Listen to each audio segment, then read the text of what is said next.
Hello everyone. Well, today I'm going to Haughmond Abbey. I don't know much about this place, but it's a lovely day, so why not? So less chatting and more driving. Let's go.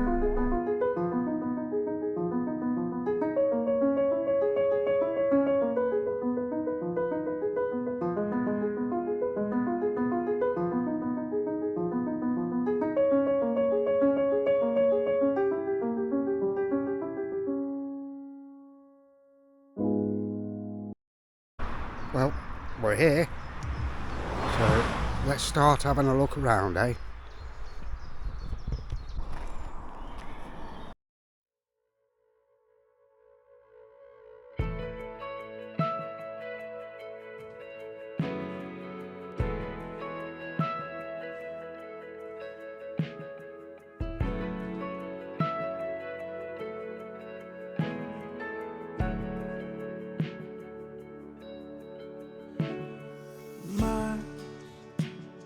Stretching out on my path, and moments are quicker than last. Time goes, I'm tired, and finding it harder to see the kindness you told us to be. It's hard to hope, but I trust and know you'll make a way. You'll make a way. You'll make a way.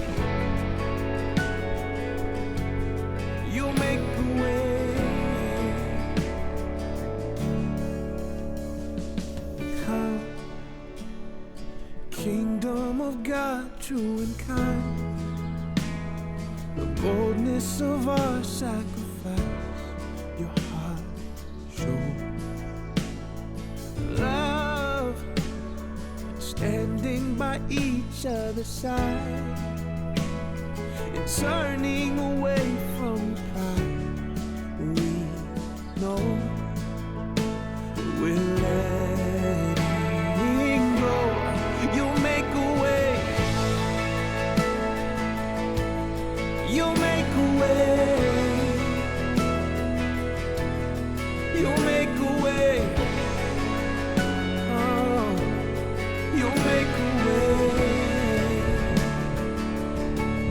Every night and day I'll watch away.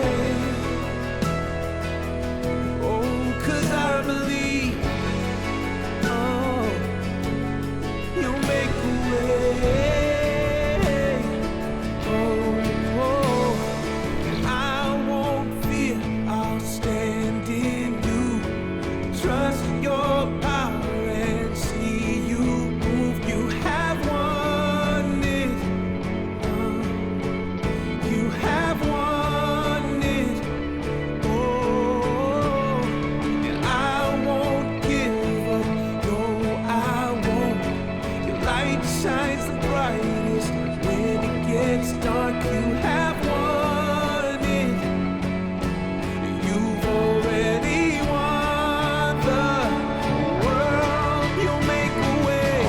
Abbott's mansion. Here he hosted great feasts and oversaw the manorial court which governed the abbey's assets. The abbot was not just a religious head of the abbey, he was an important local lord and landowner, and his lodgings reflected this great status. The building behind you was his more private two-storey house. The hall was probably built in the first half of the 14th century for Abbot Nicholas de Longor. The abbot's table was behind you on a raised platform. The servants brought the food from the kitchens at the far end, entering through the doors in a wooden screen under the large west window. And that window there.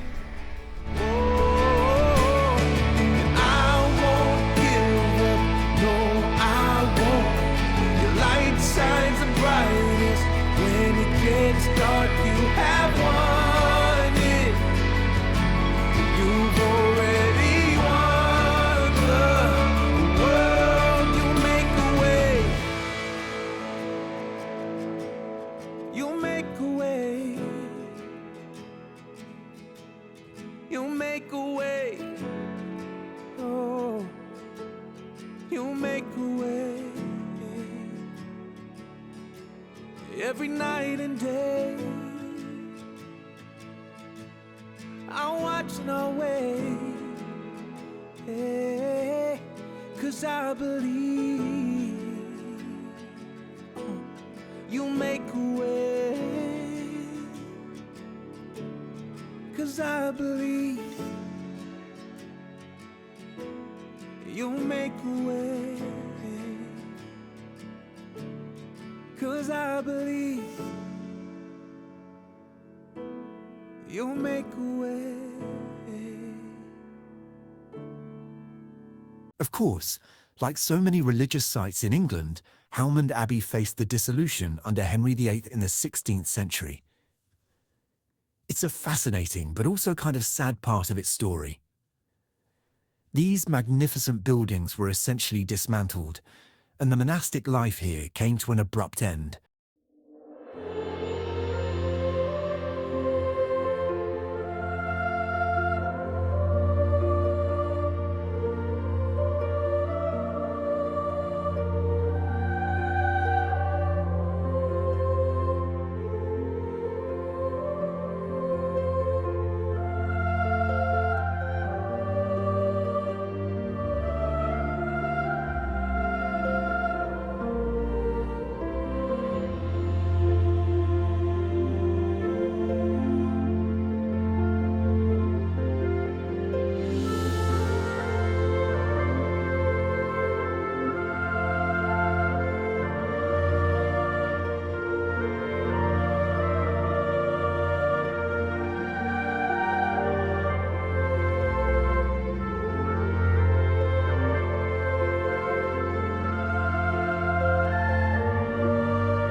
Assuming they would have been pillars at one time. Perhaps held up the roof.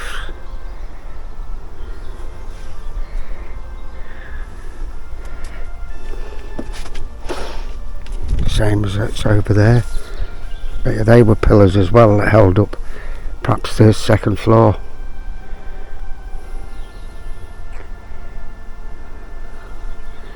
Imagine what it would have been like living here. Perhaps another fireplace in his day.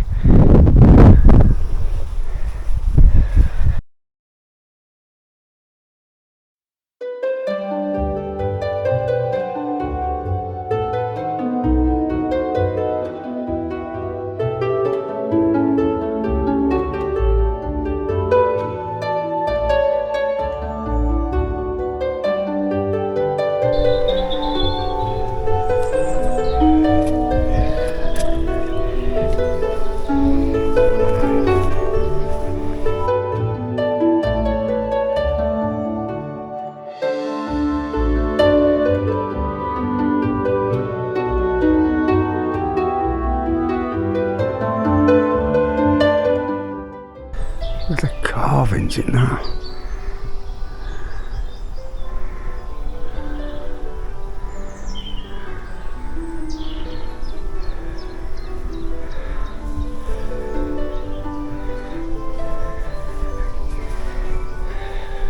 Craftsmanship in that is amazing.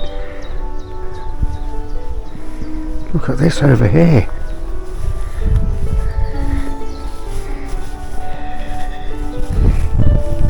the art or the carvings here has clues as to who they actually represent.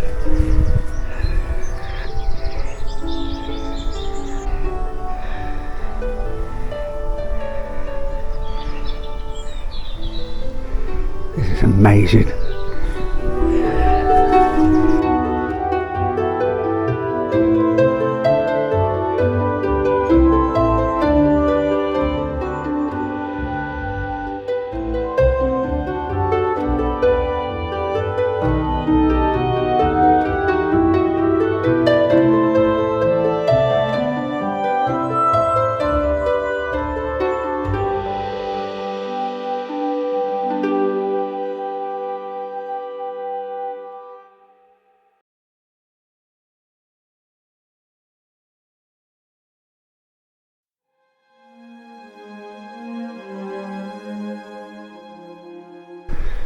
Wow. Still standing today. Looks like a burial house.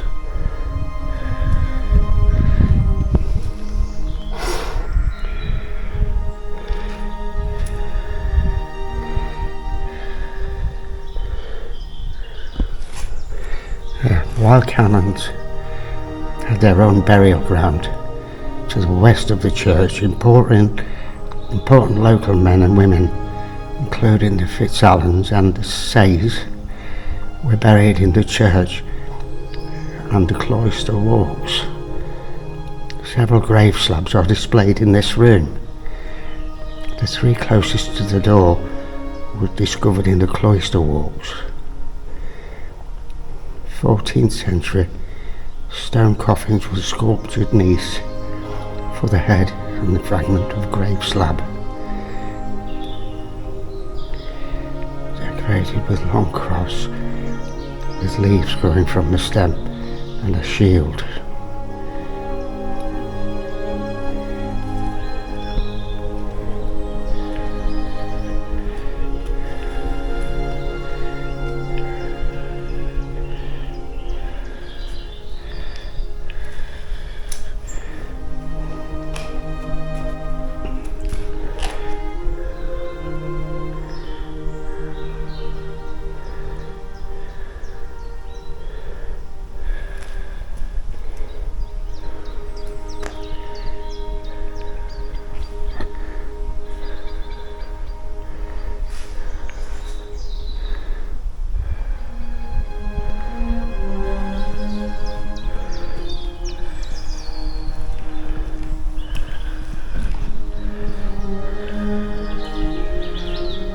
Baptism bowl, bowl for holy water, baptism, baptised babies.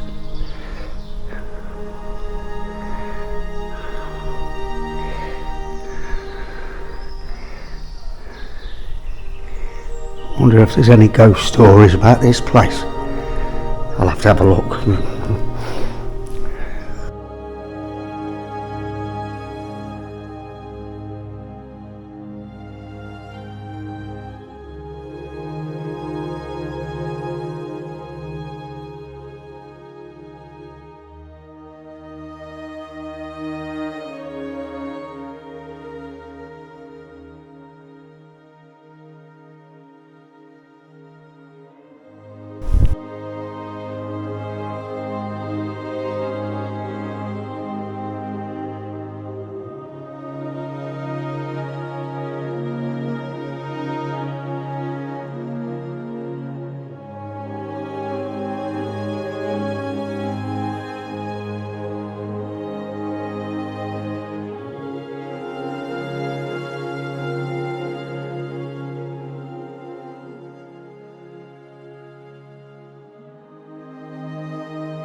the views they would have had from here.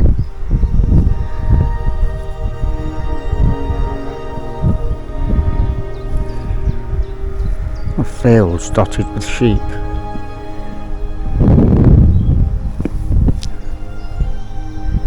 Very tranquil.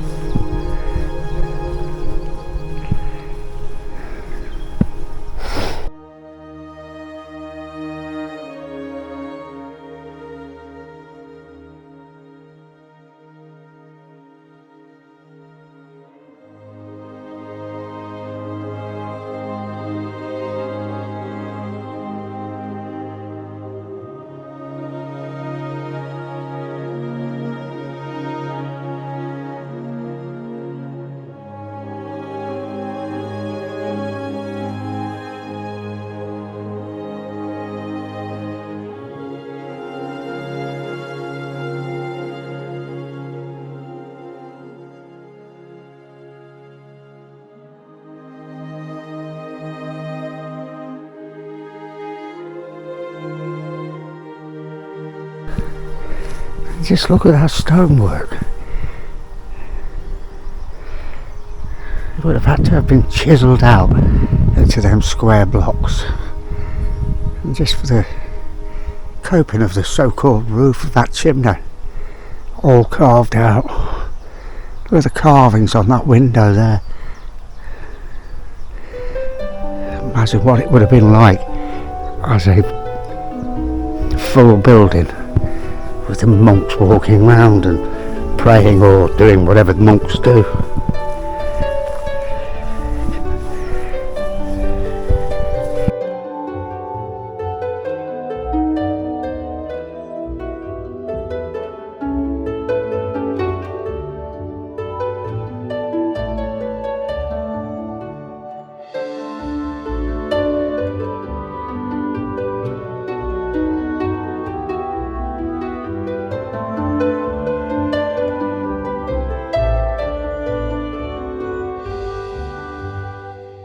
There, we would have walked across there.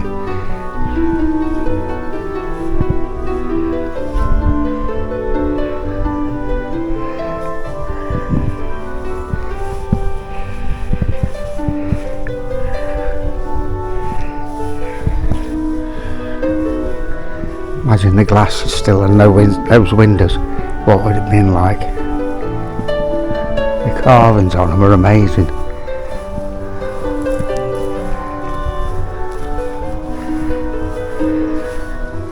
I'd have to lived in a wooden hut like that though.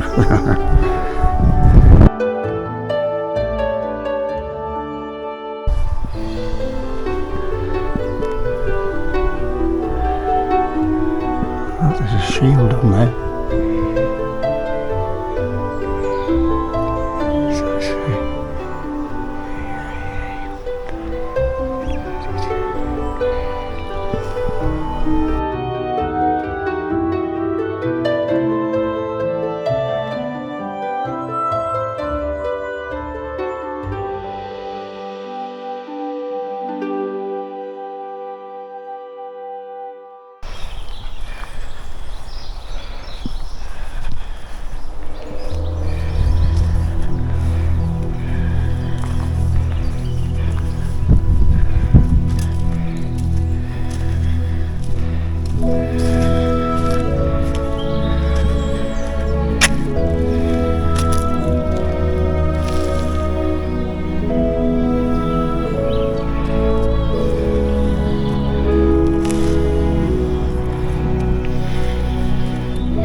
The toilets.